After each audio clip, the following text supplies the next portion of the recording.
Good afternoon and welcome to IBA News this Sunday, the 30th of October. I'm Elon Aslan-Levy, joining you live from Jerusalem. Italy was once again hit by a strong earthquake this morning of 6.6 magnitude.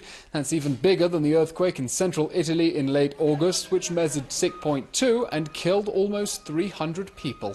Today's quake caused the collapse of more buildings and historic churches in small towns already shaken by tremors in the past week. There were no immediate reports of deaths, but significant damage was caused and there are reported injuries. Italian television showed the collapse of a church in the centre of Noccia, a town near Perugia in Umbria. Parts of the town had already been sealed off. Buildings damaged in the area included the historic Basilica of St. Benedict and the town hall. This morning, Israeli emergency authorities monitored reports of a possible tsunami hitting Israel's Mediterranean shores, but stressed the scenario was unlikely. Prime Minister Netanyahu opened this morning's weekly cabinet meeting by offering Israel's assistance to Italy in the wake of this morning's earthquake. Our political reporter Kalev Ben-David is back to discuss this and other governmental issues, including the battle over the Israel Public Broadcasting Corporation. Kalev? Thanks, Alon. Prime Minister Netanyahu sent a message at this morning's cabinet meeting to Italian Prime Minister Matteo Renzi that Israel is ready, if needed, to send aid to Italy to help it cope with the effect of this morning's earthquake. Netanyahu also announced that within the next 3 months he will embark on a trip that will take him to Azerbaijan, Kazakhstan, Singapore and Australia, which will be the first time the latter three countries receive an official visit from an Israeli prime minister. But the pressing political issue of the day is the future of the Israel Public Broadcasting Corporation, known in Israel as the Tagid, which is set to replace Israel Broadcasting Authority next year. Likud Knesset member and coalition chairman David Bitan said yesterday the Prime Minister stands fully behind his proposed bill to shut down the Tagid before it even begins broadcast and cancel the closure of the IBA.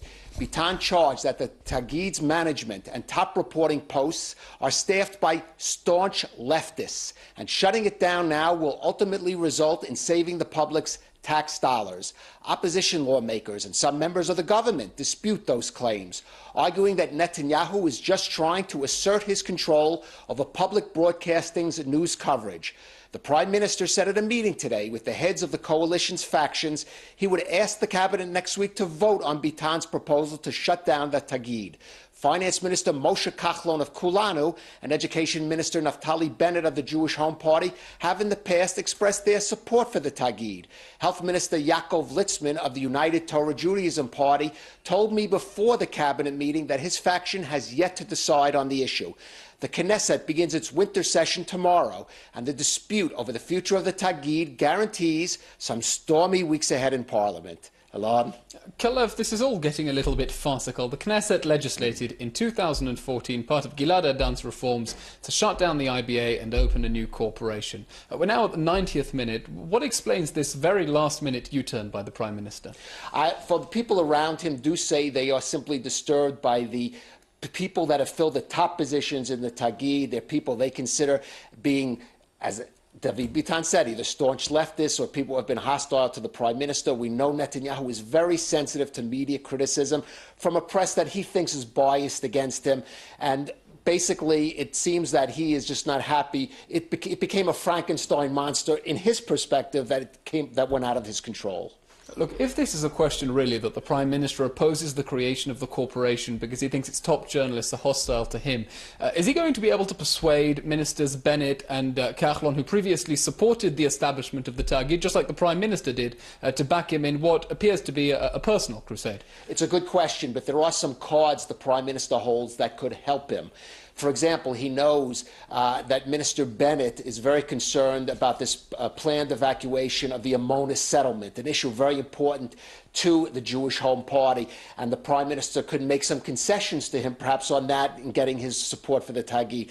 With Finance Minister Kachlon, there's the finalization of Kachlon's proposed tax on third apartments owned by Israelis that Kachlon thinks is important, that will help lower housing prices. That's another issue the Prime Minister could try to use to leverage Kachlon to get his support. So he does have, if he is truly determined for this to happen, he does have some cards to play here. Look, whatever whatever the Prime Minister's private reasons might be for wanting to shut down the new corporation, how can he possibly present it to the public? We've seen poll after poll showing the public supports the establishment of the new corporation and a free press, and such intervention by the Prime Minister is not going to be terribly well received. I don't know that the public is so invested in the details of this issue alone. I think the main issue was for them the removing of the television tax that was done. And as long as the Prime Minister doesn't bring that tax back, I think he'll be able to have some room to maneuver on this issue. I do agree that I don't know that he's. But all the same, it doesn't seem to be a responsible use of governmental authority to cancel at such a last minute. Understand, but they're trying to sell it, probably not too successfully, that it's going to ultimately save the public money. I think there's going to be some kind of safe, face-saving compromise here in which the elements of the IBA and elements of the Tagid are perhaps merged so that all kind of sides can claim victory. It's likely the senior management of the Tagid would not survive such a compromise. And of course, we don't know our own broadcast, English language broadcast, what will become of that in that kind of proposal, because the Tagid has actually not said it's going to continue English broadcasting. So we're going to have to follow. We're going to have to follow that closely. That we will. Thank you, Kalev. The Deputy Minister for Regional Cooperation, Ayub Kara, caused a diplomatic incident with Italy by claiming that last week's earthquake in central Italy was divine punishment for UNESCO's contentious resolutions on Jerusalem. Following pointed criticism by the Italian government, the Foreign Ministry said it condemned Kara's remarks and said the Prime Minister would summon the Deputy Minister for clarifications. The remarks were improper and would better have been left unsaid, said the Foreign Ministry statement. Kara's comments came on the eve of the arrival of the Italian President, Sergio Mattarella, in Israel for an official visit, prompting demands for an immediate apology before the Italian President's departure. Yoel Nitzani, an 18-year-old Israeli who was electrocuted to death in the Sinai over the weekend, was today laid to rest at the Givat Shaul cemetery in Jerusalem. Nitzani, a resident of Ma'alot, was vacationing in one of the Red Sea Peninsula's Bedouin resorts, which was flooded during Friday's rains. He was electrocuted as he attempted to fix an electricity fault in his flooded hut. He apparently touched electric wiring while his feet were wet. The Foreign Ministry helped coordinate the return of Nitzani's body back to Israel. The teenager was the brother of the late Avraham Nachman Nitzani, who was killed 2 weeks before his 18th birthday in a terror attack near the settlement of Emmanuel in 2001. The academic school year was launched today as universities opened their gates to more than 300,000 Israeli students. However, the year did not begin without dispute. The Hebrew University in Jerusalem has delayed its opening by 2 weeks due to a budgetary dispute, postponing studies for some 23,000 of its students. The same goes for some 4,000 students at the Beit Berl College, where studies have also been put on hold owing to a strike by teachers and professors employed on a contractor basis who are protesting their working conditions. University College London was the scene of violent pro-Palestinian protests on Thursday when demonstrators forcibly disrupted a planned talk by Israeli activist Chen Mazig. Police officers were called to the scene after the demonstrators trapped dozens of Jewish students in the hall and tried to force their way in to disrupt the talk, including by clambering in through the windows. A Stand With Us campus director reported being assaulted. Demonstrators waved banners, chanted "Shame murderers" and "Free Palestine." Mazig is a Hasbara activist and reserve lieutenant with the coordinator of government activities in the territory's unit. UCL's student union had reportedly ruled that Mr. Mazig would not be allowed to speak on campus, but this was overruled by the university's management. Khan Mazig spoke to IBA earlier by telephone to describe the chaos. Imagine standing in a room with a group of 20 Jewish students it's in Europe, and an angry mob banging on the doors, banging on the windows, circling the room. There was 2 exits from the room. Both of them were, you hear the banging, you hear the chanting, where is Chen, where is Chen, Intifada, Intifada. I've been through the Intifada. I was almost killed in the Intifada. And to hear those screams and those chants, and from the river to the sea, Palestine will be free. You know exactly what they're talking about. Did you feel afraid for your personal security and the security of the other people in the room? Yeah, I was. I wasn't fearing for my life. It's not like I was. My life was not in risk, but I did. I was afraid for the safety of the students and myself, and I knew that if someone will attack me and I will retaliate, and the media coverage will be terrible and it will be just against us, saying that we were the one responding. That's what they're trying to do. Several anti-Israel media publications are saying that we were the one that attacked them, which is ridiculous because 3 Jewish students were attacked, and we were the one in a room circled by them. So once again, they're trying to become the victims. But yeah, it was scary. Responding to a request by the Board of Deputies of British Jews, the Provost of UCL gave an assurance that demonstrators identified as UCL members would face disciplinary action. Well, with just 10 days to go before Americans elect their next president, the race has been rocked by the announcement that the FBI has reopened its investigation into Hillary Clinton's emails. Back to Kalev Ben-David with the story. The U.S. presidential election campaign was waiting for a possible October surprise that could affect the outcome of the vote.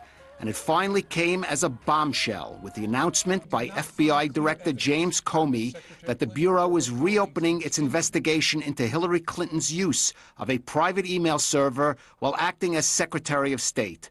Comey did not explain his decision other than to say additional emails linked to the case were uncovered in the course of another investigation.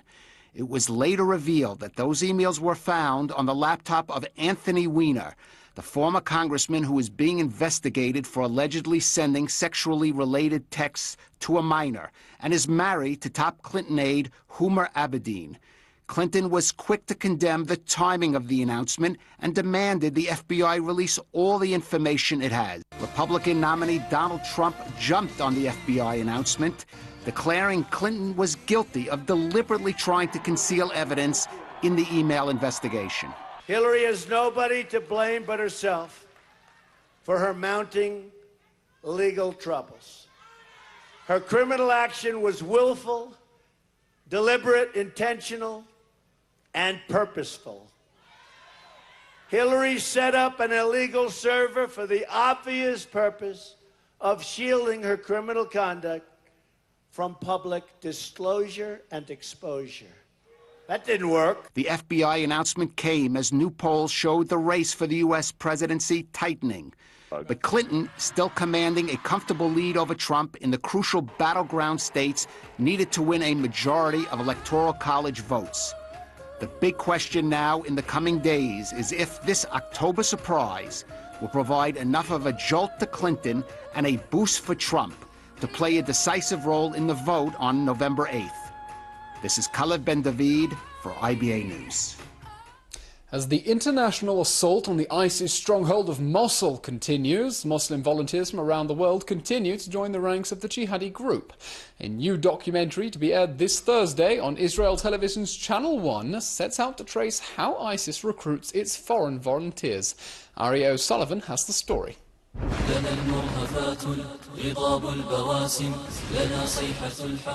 ISIS is notorious for courting Westerners online, turning social media into a recruitment tool, thus filling its ranks ever since it declared a caliphate in 2014.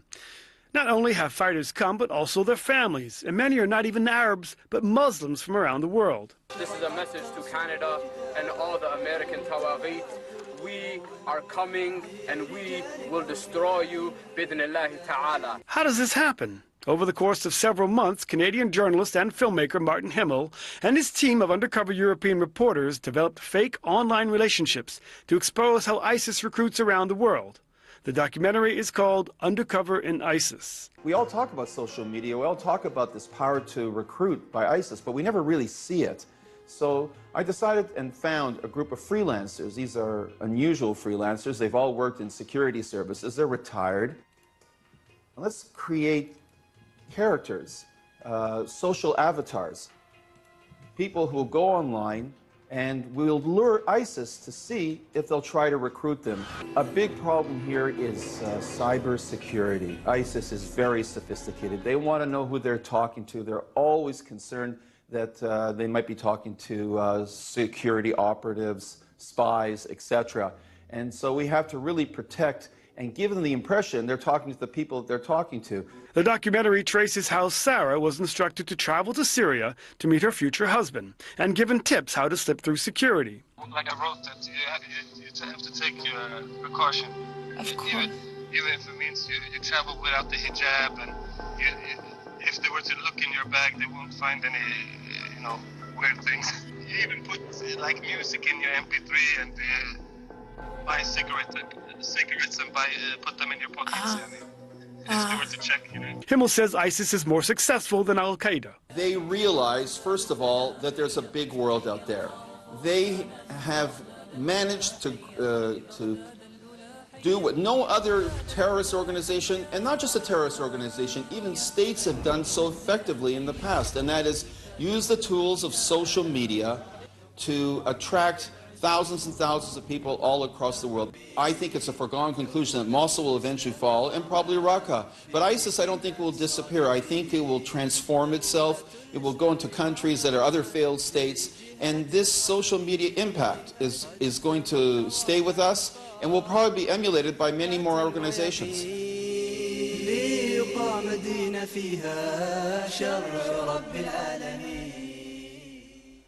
That documentary will be aired on Thursday on IBA's Channel 1 immediately after the Mabat evening news.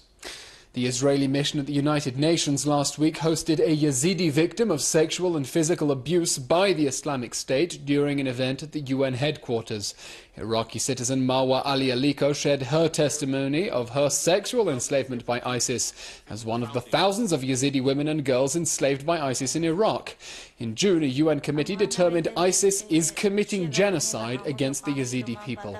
UN Ambassador Danny Danon described Marwa's story as difficult to listen to, but a story we need to hear, adding that as a representative of Israel, the stories of these refugees are particularly powerful. Separately, 2 Yazidi women who escaped sexual enslavement by Islamic State have been awarded the Sakharov Prize, Europe's top human rights award bestowed by the EU Parliament. Nadia Murad Bassi and Lamia Aji Bashar were among thousands of Yazidi women and girls abducted in 2014 for sexual slavery. Both are now prominent advocates for the Yazidi people around the world, raising awareness of their plight.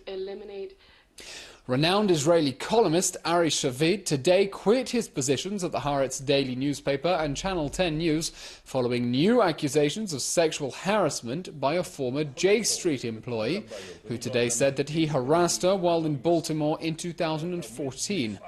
Earlier, Shavit had outed himself as the Israeli journalist who sexually assaulted Jewish journal writer Danielle Berin following her article describing her experience but not naming the culprit. Berin said that in the course of an interview with the unnamed journalist, he lurched at her like a barnyard animal and suggested they go up to his hotel room just for a hug. Shavit ended intense speculation by apologizing for the misunderstanding, explaining that he misconstrued his interaction with Berin as flirtation rather than sexual harassment as she saw it.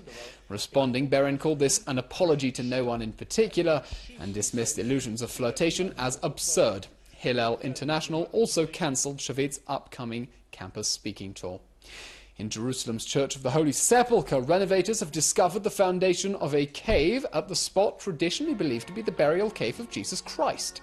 The edicule structure in the centre of the church is undergoing major restoration, prompted by fears for its structural stability. Now, scientists from Athens have peeled away a marble layer and using ground-penetrating radars discovered 6-feet-high cave walls connected to the bedrock behind the marbled panels. The edicule is currently surrounded by metal scaffolding erected by the British authorities back in 1947, and the usually quarrelsome Christian denominations acquiesced in the major renovation work after the police briefly shut down the site last year because the Antiquities Authority deemed it unsafe. The restoration team hopes to dig down to the original rock surface on which, according to Christian tradition, Jesus' body lay after his crucifixion.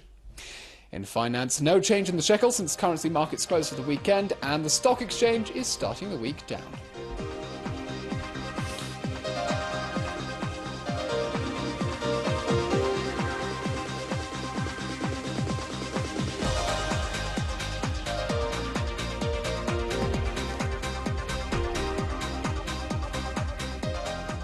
And in weather, tomorrow should be partly cloudy with an additional drop in temperatures and isolated light rainfall in the north.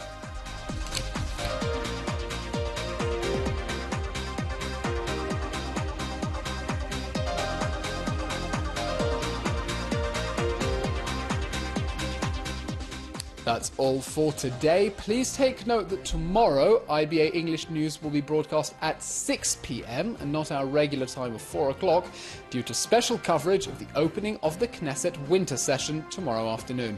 So until 6 p.m. tomorrow then, it's a good evening and Shavua Tov live from Jerusalem.